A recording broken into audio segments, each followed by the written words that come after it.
ArpCast, somewhat live from the foothills of the Great Smoky Mountains in eastern Tennessee.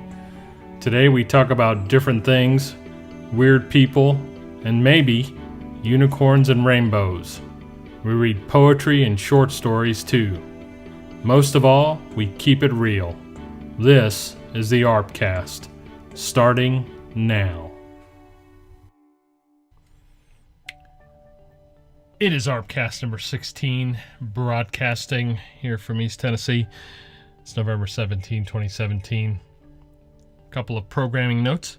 We're here 3 days a week, Monday, Wednesday, and Friday. You can find us on the internets. I don't know why they add the S. At blog.thearpcast.com, on Twitter, can't speak straight, simply at the ArpCast. Just added that new this week. And of course on YouTube, just search ArpCast. You can also find it by looking at Arp Trivedi. It's another Friday night program, big weekend. As you know, I'm not going to go into the big plans.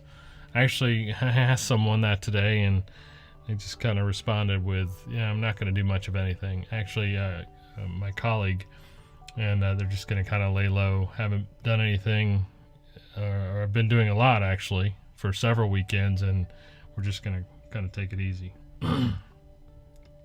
It's the end of a long week. It's been a good week. I think we've had some solid programs. It's been a good week at work, getting a lot of things accomplished. A lot of change in the world, a lot of change in the world of the industry in which I work, and a lot of excitement and a lot of challenges. And so that keeps us going. So today, I want to talk to you about origami. That's right, kids, origami. So we're going to talk about tonight. I don't even know. No, I do know where this came up. So last night I'm talking to my good friend for many years from high school, Heather Ann. And I won't tell you the rest because you'll look her up and stuff. We'll just call her Heather Ann. And so Heather Ann and I are talking, and she doesn't go by that anyway. She's probably laughing her ass off right now because she's probably never just been called Heather Ann. But anyway, Heather Ann and I are talking. It's probably been, I don't know, 90 or 120 days. She's such a slacker. She doesn't ever call me, and I always call her. She's busy. She's got a kid and stuff, and she works, and she's a phenomenal person. So anyway, we're talking, and somehow we get to talking about origami, and so I said, well, yeah, it's interesting, canine origami, and I like the words and the play on words, and so here's this art, right? Paper dogs, they fashion this sort of Japanese art form, sort of very folded, very neatly. A lot of patience, a lot of focus in this art form, and getting things out there and making them happen, making them look beautiful, have meaning, have impact. Japanese art form. So I thought back, and it wasn't exactly origami, but I used to work for a fairly large credit card processor down in Georgia, and for those of you that know me and know of me and work in the industry, you may know them. Great company, and used to work for them, and we had a client in Japan. I wasn't able to ever go, but they did come over to do what's called a requirements gathering session, which if any of you are working with me now, you're probably tired of hearing those two words, requirements gathering, over and over and over and over again. But they'd come over, and long hours of working with these very nice folks, and at the end, just before they left, they gave us very nice gifts. They weren't like over the top gifts or expensive gifts, but they were in these boxes that the wrapping was so intricate and so detailed and so perfect. You would have thought that, men and women for months and days and months had worked on wrapping this gift. And mine was a very simple but lovely gift. It was my name in Japanese on a very nice cardboard like placard material, but just lovely with a little string so you can hang it up. And we'll always cherish that gift. And it's around here somewhere. I haven't thrown it away, but I remember it, and I remember not so much the gift, but the gift wrapping. And so this sort of, it's not origami per se, but the intricacy and the fascination and the focus have always drawn me to that particular gift item. And we have this fascination with art and artistic people. I've got one, if not two, really, in the house that are just very talented in their own ways, and it's a great deal of pride for me personally to be around these two beautiful people that I know respectively as my wife and my daughter.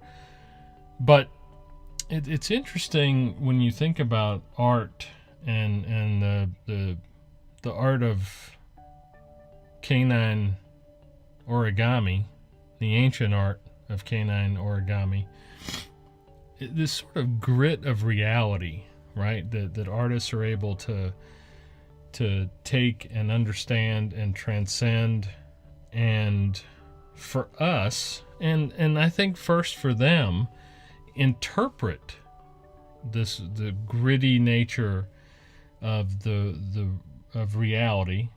And again, we'll have this conversation at some point when we all feel more comfortable with one another. We've slipped into something more comfortable. Is it real at all, or is it just some figment of a mollusk's imagination? But to transpose this reality with brush, with pen, with pencil, with chalk, on a potter's wheel, through voice, through music, onto this pristine surface, and draw out that which is so intense and so beautiful as we see it, but then that artist's interpretation is just absolutely magnificent.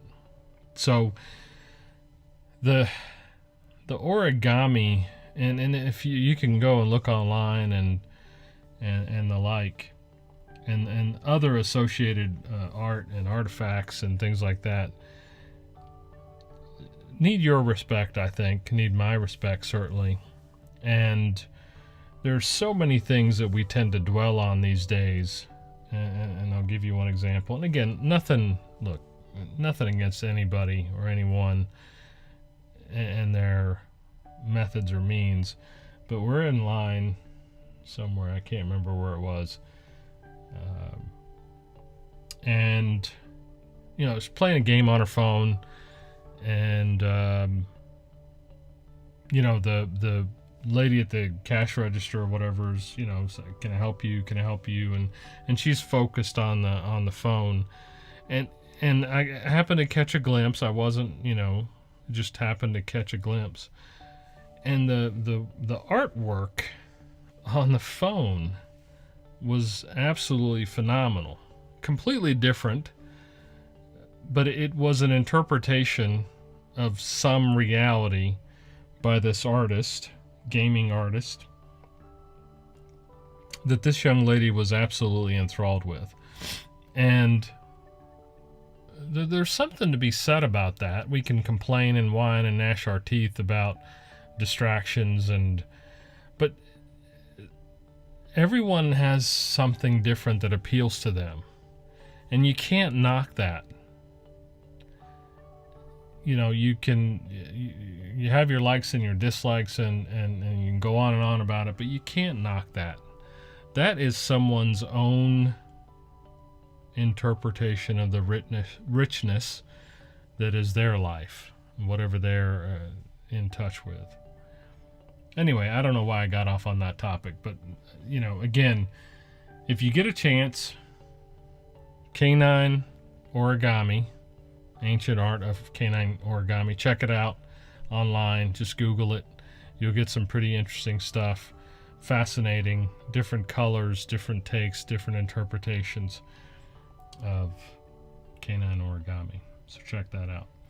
Just real quick, we're going to be back on Monday with a brand new show, new program here on the ArpCast, and a new movie review. Not a new movie, just a new review. I shouldn't say that. It's actually a little older, slightly older, not too old, but we're going to get that out to you on Monday evening. That'll be our second movie Monday, and I'm excited about it.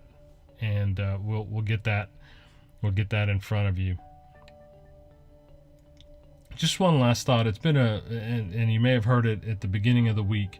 It's been kind of a rough week for my family, extended family.